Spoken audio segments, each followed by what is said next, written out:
Joseph Stiglitz is here. He is the winner of the 2001 Nobel Prize in Economics. During the Clinton administration, he was a member and then chairman of the Council of Economic Advisors. From 1997 to the year 2000, he was senior vice president and chief economist of the World Bank. His new book is called The Roaring '90s. I am pleased to have him back at this table. Welcome back. Nice to be here. Before I talk about this, now, what is your, and we've talked about this sort of before, but just to, what is your criticism of the World Bank and the IMF and all that they were doing? Well, the major criticism of the World Bank and the IMF was that in many ways they were pursuing policies, pushing developing countries to have policies that were very different from the policies that we were working for or supported at home. I mean, for instance, privatization of Social Security. Right. Things that they neither had the institutions nor other kinds of resources to absorb. Well, and they weren't the right policies. Okay. They weren't the right policies. And in the end, some of the things were like capital market liberalization, where you open up your markets to speculative capital flows, and the money rushes in, and you get a little bit of a boom, and then the money rushes out, and you have a severe depression.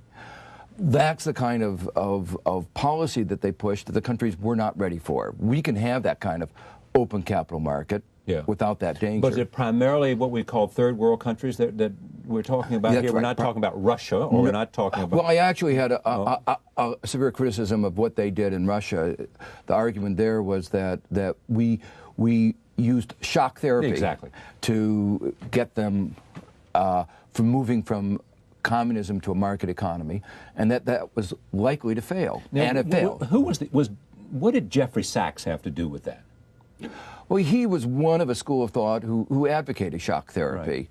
Right. But there were a variety of forms of shock therapy. One of the forms of shock therapy was getting macro inflation, the excessive inflation that came right after the movement, getting that down. And there's a second part that had to do with mass privatization. Right. And trying to liberalization, changing the whole structure of the economy overnight. You had to get inflation down, but you can't change societies in a period of 1 or 2 years. Most of them now, whoever was either advocating or executing shock therapy, recognize that it was the wrong policy at the wrong time? I think most do, but a lot have a vested interest, and they will say they didn't follow the doctor's orders completely. Yeah.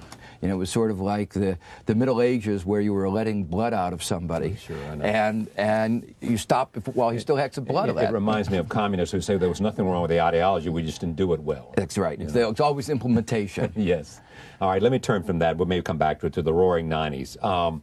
A new history of the world's most prosperous decade. Tell me what happened in the '90s that made it successful, because you have people in the Bush administration now who you are sharply critical of because of what's happening specifically in terms of deficits and your disagreement over tax policy, who will say that the Clinton economic policies were in decline near the end of his administration. Well, and that's what the Bush administration woke up to. Well, every administration inherits a set of problems, and the real test of an administration is what you do with those. So, for instance, Clinton inherited an economy that was weak, in recession, inherited huge fiscal deficits, trade deficits, and growing inequality. And growing inequality between rich and poor. Poor, that's right. And within America. Within America, within America. And what the Clinton administration managed to do was to do something about a couple of those problems, some very big ones. I mean, for instance, got the deficit down and turned it into a surplus. It got the economy. How did it do that? Well, that was a very tough set of actions that it took, raising taxes and cutting expenditures. It was a mix of the two, and one of the stories I tell in the book is to re-examine the story of how the link between deficit reduction, falling interest rates, and the economic recovery. And one of the things I try to do in the book is to try to explain that some of the standard story that we give is wrong. Yes. The standard story was that it was only with deficit reduction that we could get interest rates lower, and that was necessary to stimulate investment. Lower interest rates were necessary to stimulate investment. That's right. And so you're saying what? Well, if the Fed had wanted to lower interest rates, it could have. There is nothing in economic theory or economic history that says that the Fed can only lower interest rates when the deficit is small. All right. I think it was a good thing to lower the deficit, but that is not the central piece of the recovery. Okay, if they had lowered the interest rates, the Fed had, that would have led to and had not attacked the deficit, increasing revenues, would the recovery, would the success of the Clinton years in terms of economic growth been the same? Well, there would have been growth, there would have been recovery, but to maintain the economy from having inflation, you would not have been able to lower the interest rates quite as much, and you probably would not have had quite as much investment. Right. And the growth would have been somewhat more dampened. But the underlying force in the 90s was our technology boom. Yeah. And that would have happened anyway. And in fact, one might have argued that we would not have had some of the excesses. And one of the points of this book is to argue that we pushed a number of things too far in the 90s. We pushed deregulation too far. We cut capital gains taxes. Yeah. So right in the period in which you're having this... Why is that a bad idea? Well, there are a number of issues, but one of them is it was the timing couldn't have been worse, because you have this economy in which the stock market is going off in a bubble. And then you cut capital gains taxes, and it's like feeding the frenzy. Everybody starts saying, we want to get on this game. What it meant was that during the Clinton years, we lowered taxes on those who were speculating in stock markets, and we raised taxes on upper middle income people who were working. That didn't make a lot of sense from a point of view of general, Well, you were there. Well, I tried to stop it. That's one of the things. You were outvoted in terms of influence on the president. That's right. But let me just. But it was also it was a Congress. It was a question of what you could get through Congress, a conservative Congress that wanted a tax cut, and unfortunately was resolved. This was a tax cut that seemingly paid for itself, because by lowering the capital gains tax, you had a sale on speculative gains. And that seemed to generate more revenue in the short run, and you didn't think about the long-run consequences. I want to go so many directions here. Let me just stay with your notion that the technology boom drove the economy during the Clinton years, because it began 94, somewhere right in that time. Yes. Yes. Yeah. And then you had the development of the internet, and you had all the other kinds of things that were happening, and you saw Intel and Microsoft and all those great companies that did so well during that period. Then you had the bubble burst, because the Bush administration will say, look what the Clinton administration gave us. The technology boom collapsed, and it's not our fault, so don't attack us. So well, as I said, every administration begins with an inheritance. Yeah, but I want you to tell me what is. And let me. So what the problem was that they began with a weakening economy, a weakening stock market, but with a huge surplus. Right. And they could have used that surplus to have tax cuts designed to stimulate the economy. And what kind of tax cuts would that be? Well, for instance, one of the things they could have done would have been to provide stronger unemployment benefits. We have one of the weakest unemployment systems of any of the advanced industrial countries. In terms of meaning that we do less for people unemployed. Exactly. Than Shorter smaller percentage of replacement. Right. And that these people, if you give them the money, they spend it. Because their money. That's obvious. If you give a tax cut for lower income individuals, those are people who are in the really struggling to get along. Yeah. You give them that tax cut, they spend it, and it really goes into the economy right away. You give tax cuts not just for corporations in general, but targeted to those doing new investment, and it was called investment tax credit. Right. And that's what Kennedy... So they'll build new plants and things like that, and that'll create jobs and everything else. Exactly. So you target it. Well, a fourth thing that I had recommended back at that point was state and localities were going to be facing a problem. Right. And I saw that coming in 2001. And boy, has that been true. True. And you could just see it, and you know it historically. As the economy goes down, tax revenues in the states and localities go down. Why is that? What happened to make, I mean, how many states in America, of the 50 states, how many are operating at a deficit? Oh, I think most of them. That's what I think so. And the amounts. I think somebody once said 40 out of 50 or something like that. Some extraordinary and it's a significant amount of money. Yeah. And most of the states, almost all the states in the United States have what we call balanced budget amendment frameworks. So that when their revenues go down, they either have to cut back expenditures or raise taxes. Well, the city of New York has the same thing. Exactly. And now when that happens, that's a dampening. So what you have is you have the government, you have the federal government cutting taxes. Yeah. And state governments raising taxes. Yeah. And the federal government also is pushing more of social services onto states and localities. Exactly. So as a product, welfare reform, and a lot of other things. So you have more pressure on them to provide services and less resources. Yeah. But from a point of view of the overall performance of the economy, which is what we were talking about, as they cut back expenditures because they have no revenue and raise taxes, that dampens the economy significantly.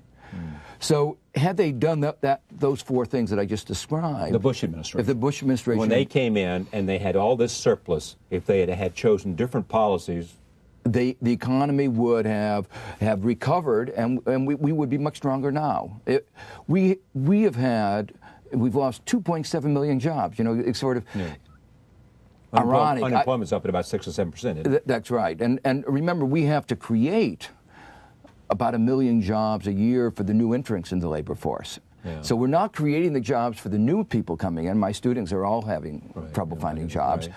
So we're not creating the new jobs, and we're actually losing almost 1 million jobs a year.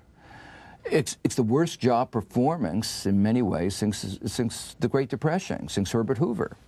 And it's all unnecessary. It was all unnecessary. So yes, he inherited a problem. Right. And many presidents inherited a problem. Clinton inherited a problem. And the issue is what you do with it.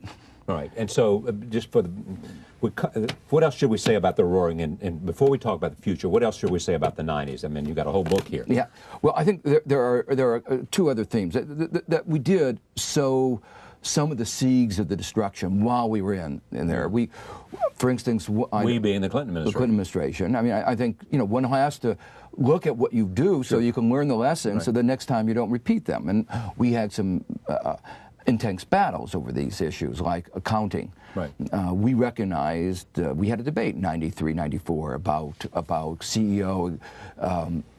Stock options and how they should be reported, and I, as an information economist, was very worried that if you didn't report it in ways that people understood it, it would be giving effectively bad information. With bad information, you have prices that don't reflect accurately what's going on.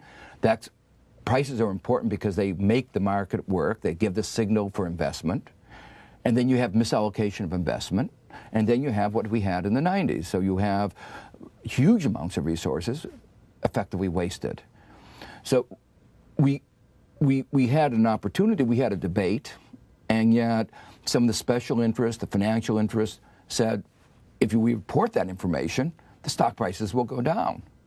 And my view is that yes, exactly right. Yeah. If people knew what was really going on, better to do it. And if you believe in the market, that's okay. Better to do it now than let the bubble go up. Exactly. And then, but let me talk for a minute about the bubble going up. I mean, the bubble went up because of two. It seems to me, and you tell me, you're the Nobel laureate, but for two reasons. Number one, a huge overcapacity caused the bubble to burst. All of a sudden, they built up everything, and there was no demand for it, and you spent all this money, and you had all this debt, and you were in trouble.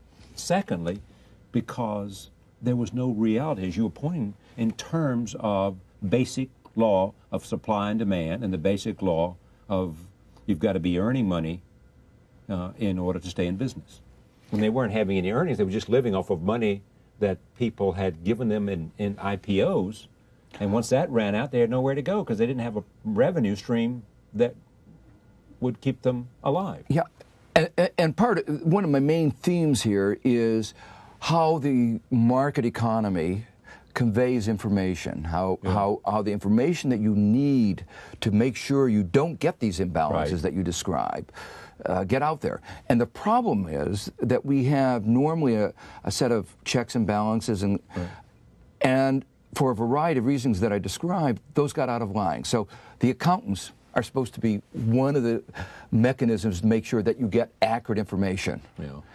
And they failed. They failed. They had a conflict of interest. We knew they had a conflict of interest, and it was just very hard to get, for Arthur Levitt to get through the kinds of changes that you needed. You had banks that were, the analysts made more money touting the stocks that their investment banks were underwriting than, you know, and it was all here and now, you know, bottom line. We might lose our reputation, but so what? We're making the money today.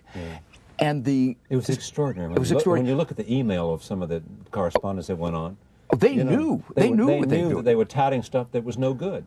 But in some cases. And the stock option mentality is what influenced this whole thing. Everybody could get rich quickly. And what I try to explain in the book is how that and how, like, the IPOs were effectively forms of theft from the shareholders. That what was going on here were the CEOs and the top executives and the investment banks and the accountants were in a, I don't want to say in a collusive, but effectively acting like that. And who paid the price? The shareholders. Sure. And that was because but they paid a severe price, not just in a depreciation of stock, but all of a sudden their pension fund and everything else. And then what I try to emphasize here is that was also linked to why the economy didn't function well. Why that bad information led to bad decisions about how our scarce resources get used. And that led to the overcapacity. And eventually, like every time this happens, the information eventually kicks out. You know, you can't hide it. It was distorted information. Eventually got out, and that's when things collapsed. Okay, that brings us up to where we are now. On balance, was Clinton smart about economics? Yes. He was? Yes. He got it? I think he got it. He also had to put it in a political dimension because he obviously is a politician, and if you can't get reelected, you won't be a statesman ever. That's right. I mean, I think that there were a couple of mistakes. I think he three things that I would mention. One is I think that they did push this deregulation mantra too far, and the issue would have been what was the right regulatory framework, not deregulation, including accounting as an example. The second thing is that I think they pushed deficit reduction too far. Do you really? I know you think that, actually. Yes. But why? Well, because the Bush people are going to be thrilled to hear you say this. Well, they've done it the other way. I mean, I'm trying to get the right balance here. The numbers that we use for deficit are only one part of a balance sheet. It's what you're borrowing. But what's also important is what you're investing.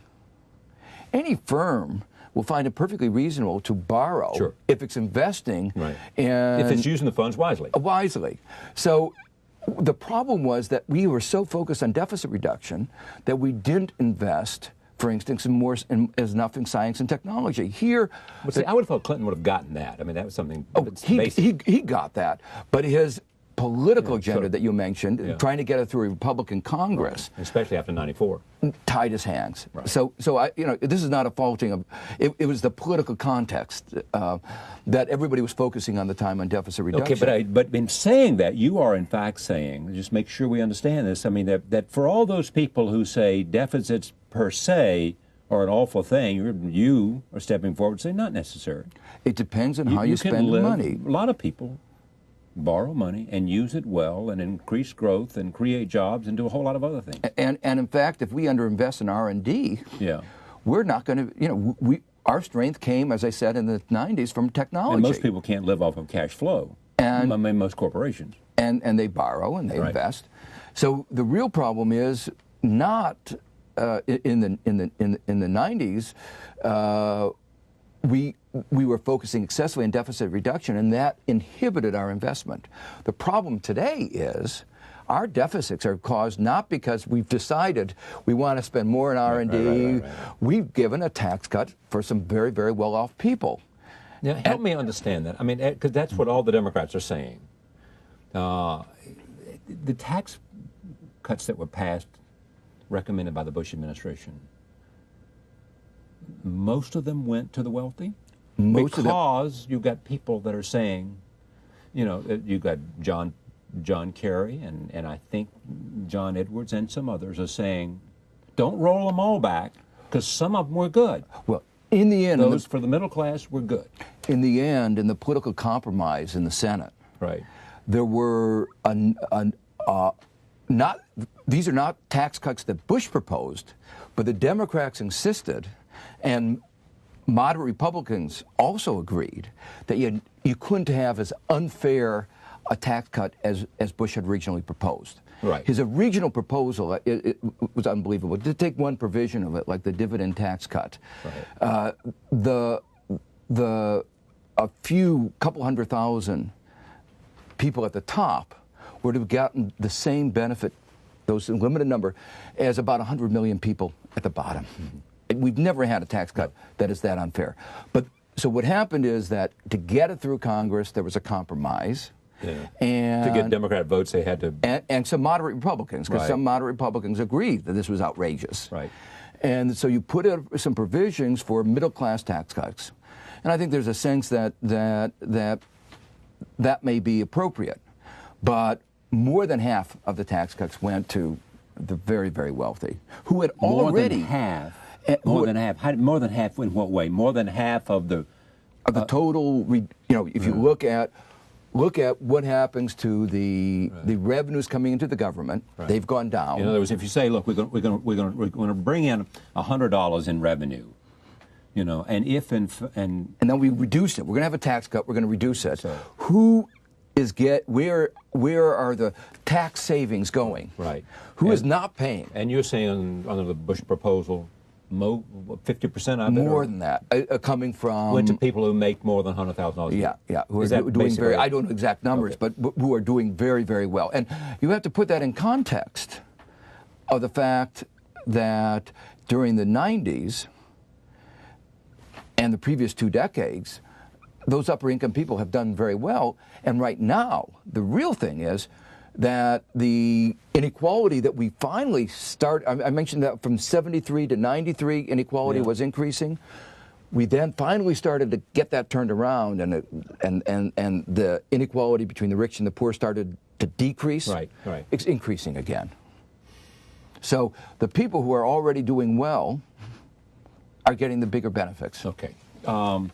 Is the economy getting better? Well, we mentioned before that there were these tax cuts, some of which went to middle-class Americans and poor Americans. Those are providing some stimulus. It wasn't part of Bush's. Bush shouldn't get credit for this. This was the Democrats and people this was part of the compromise that took place in the Congress. That's right. That's providing some stimulus. The military... Because those people are taking that tax cut, money they get back from the government, say... And spending it. And spending it. And that's giving a boost to the economy. They didn't have to send to the government. Yeah. And the expenditures that we're spending, increased expenditure in military, is stimulating the economy. It's not a robust recovery. So do you say to me that if, in fact, all the tax cut had been for the middle class and the poor, that we'd have a much better economy? Much better economy. Why did the Bush administration and other administrations argue that it can't work that way? You have to give some of the tax cuts to the wealthy because they're the ones who pay all the taxes. Well, some may be, the issue is proportions. Right. It's balance. And if we had directed more towards those who have not done as well in the last 35 years, right, more towards lower middle-income Americans, we would have gotten a much stronger stimulus, and our economy today would be much stronger than...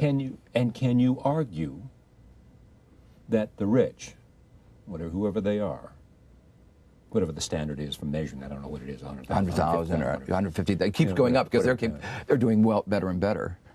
Statistically, can you argue that they don't invest their tax savings into as much as the poor do or as much as the middle class do? Well, I mean, I think the way to ask it is the following. Yes, 1993, Clinton did raise taxes Right. on the upper 2%, just the upper 2%, Right. because it was part of the deficit reduction Right. strategy. Also part of his political calculus. Yeah, and you asked the question, did that have any adverse effect? Yeah. No. No. People. So you Fa- can tax the rich and it has no adverse effect. It did not have any can tax adverse the effect. rich and it has no adverse effect. You know, if we had done it Except- excessively. Yeah, because I mean they're not large in numbers, so therefore they can't vote you out of office. And their pay was strong enough that Yeah. they continue to work. They have Right. incentive to Right. work. Their incentive for savings is high. Okay. They continue to save. So you come down. If you look at where we ought to be going, is we ought to be tax cuts for the middle class and the poor, and raise taxes on the rich. I think that's what economic analysis would say. I mean, when Is you that say what raise, Keynes would say? raise, at least go back to where we were. All right. You know, it's the question of where we were and how much more unequal we've made things. But do you paint a picture that if we don't change the policies here, we're going to bankrupt the country, or we're going to destroy Medicare, or we're going to destroy Very some much. Our essential- long-run prospects, we are going to have a real problem. One of the issues is with these deficits, we aren't going to be able to fund a whole host of programs. Because first of all, on the demand side, there can be a whole lot more people in need of them. Exactly. Your obligation to a whole lot more people than you're obligated to now. And on the other side, there's not going to be enough money to give to them. Exactly. And our deficits are getting larger and larger. And the total debt, national debt, will be soaring. So the Bush administration would say to you, my dear Nobel laureate, that's what they would say.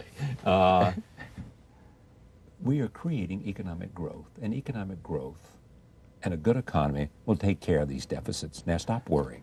And that's precisely what Reagan and the first Bush administration said, and it didn't work. They said we were going to grow our way out of the deficit. You just didn't have enough time, they would say. 12 years. And You mean 8 Reagan, 4 Bush? 4 Bush. And if you looked at the projections at the end of the second Bush administration, at the end of the Bush administration, after 12 years, the deficit was close to 5% of GDP. No evidence that it was going to get that much better. So there is no plausible case that we will grow ourselves out of Okay, this so problem. we're going to be in deep trouble soon, by the year 2010 or something, unless we do what? Well, unless we address these fundamental problems. And particularly, we have to raise taxes. A growing deficit. We have a growing deficit, and we also have a growing trade deficit. Right. And those two are not unrelated. It's called the twin deficit problem. Typically, when you increase or have a high fiscal deficit, government revenues are less than expenditures, you have to borrow abroad. Right. And that is associated with a trade deficit. And that's what we have again. We're borrowing $1.5 billion a day. Here we have the richest country in the world, Yeah. and we can't live within our means. And that's because the government is pursuing an irresponsible policy. Okay, what ought to be our trade policy? Well, In other words, are we helped, or is there's a rising cry, and I don't want to overhype this, but there are more Democrats now seem to be saying protectionism is not all that bad. and the fundamental problem Whereas is, Clinton was exactly the opposite. Opposite. Clinton was And saying Clinton- NAFTA good. well, 2 comments, and I discuss some of these issues in the book. The first is that after the end of the Cold War, we had an opportunity, an obligation, I would say, to try to help create a new global economic order based on principles of social justice, the kind of values that We're talking about 92 when Clinton came 93, in. Yeah, 93, right. and we missed that opportunity. We let parochial special interests try to dictate, and we got a set of agreements that were ostensibly good for us in the short run, Right. but not in the long run, because we engender so much hostility around the world that we're now having trouble going further in this, How do we engender hostility? because the agreement was so unfair, so unbalanced. Okay. Yeah. We were better off Right. But the poorest region in the world, sub-Saharan Africa, was actually worse off. It wasn't just that we got the lion's share of the gain. They were actually worse off. It was asymmetries. Right, asymmetrical, right? We insisted they open up their markets to our goods, that they get rid of their subsidies, and we didn't reciprocate. And we used our economic muscle, and we got away with it at the time. But now they're saying no more. Yeah. Is that part of the reason beyond, a whole host of other things that we talk about on this program all the time, that America's is not such great favor around the world now? That's right. It's one of the reasons that we really didn't, and that's one of the mistakes I think that we made in the 90s. But the other point I wanted to make was that the underlying reason, as I said, for our trade deficit, which is causing so much problem, is our fiscal deficit. Right. That it's inevitable that if we borrow, if we can't live within our own means, we have to borrow from abroad. Right. And whenever you have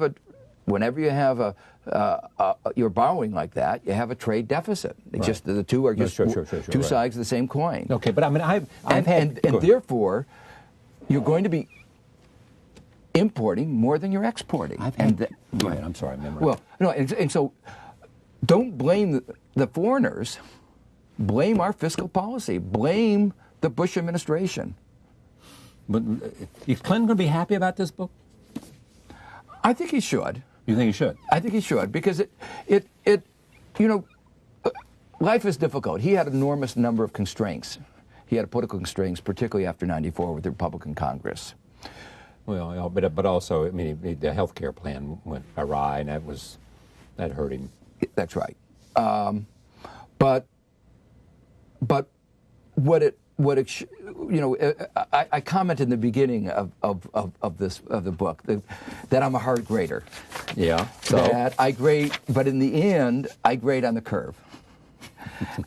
I was in a peculiar position, being both an academic and also an insider, and being an insider. So my view in this was very much I ought to write a book that reflects my role as an academic, which is being a hard grader. Yeah. But I grade on the curve, and I look at what happened before, and I look at what happened after, and I have to say, he has to get high marks. All right, and the jury's out on the Bush administration. We'll have to see, right? I think that we've already seen 3 years of enormous job losses, the largest bankruptcies, huge trade deficits, but the breakdown of Did the Bush administration create the bankruptcies? Yes, because it didn't manage the economic downturn well. If it had managed the economic downturn better, in the way I described in 2001, then we would not... You're not talking about Enron or WorldCom or those companies. You're talking about, I mean, who are all these companies that went bankrupt? Oh, well, as the economy went down, one after many companies, the bankruptcy rate... Yeah, but a lot of that wasn't a lot of that a product of the bubble, some of that was. The dot-com bubble bursting. Some of that was. Which was based on faulty economics from the beginning. Yeah, some of that was. I mean, there's absolutely no doubt about that. But there's absolutely no doubt that when you have a weaker economy, no matter what what other faults you are, the weaker the economy, the more firms that are going to go bankrupt. You make it interesting. To Anya again. Who is Anya? Anya. She's the person I live with, and my book Globalization Discontents. She was the one who worked with me on doing Globalization Discontents, which focuses on the international issues. You won the Nobel Prize for what? Well, economics of information. Yeah, I know, but what does that mean? Well, it recognizes that people have imperfect information in the economy, and there's a disparity between information. Like some people know more than others. And most of economic theory for the preceding hundreds of years had assumed that there was perfect information. Not that everybody really believed that there was perfect information, but they hoped that a world with perfect information, with imperfect information, would be like a world with imperfect information. And I showed that that was not true. The Roaring '90s, Joseph Stiglitz, winner of the Nobel Prize. He was inside. He is an academic. He was at the World Bank. Read this, and it'll help you understand some of the things that went on and why we are where we are now, for better or for worse. Thank you. Joseph Stiglitz is here. He is the winner of the 2001 Nobel Prize in Economics.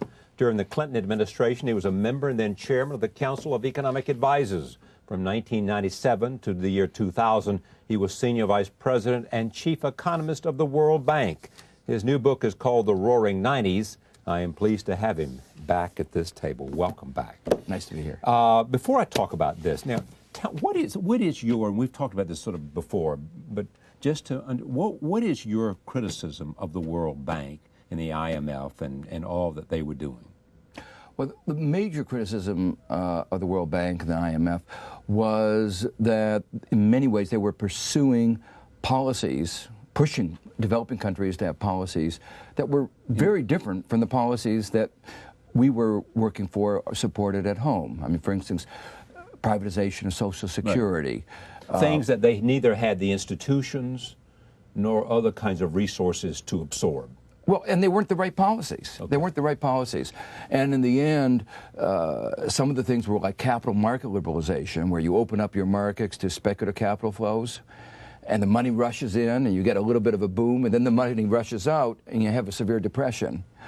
That's the kind of policy that they pushed that the countries were not ready for. We can have that kind of open capital market without that danger. But is it primarily what we call third world countries that we're talking about here? We're not talking about Russia, or we're not talking about... Well, I actually had a severe criticism of what they did in Russia. The argument there was that we used shock therapy to get them from moving from communism to a market economy, and that was likely to fail, and it failed. What did Jeffrey Sachs have to do with that? Well, he was one, and you stopped while he still had some blood of that. It reminds me of communists who say there was nothing wrong with the ideology, we just didn't do it well. That's right. It's always implementation. Yes. All right, let me turn from that. We'll maybe come back to it, to the roaring '90s.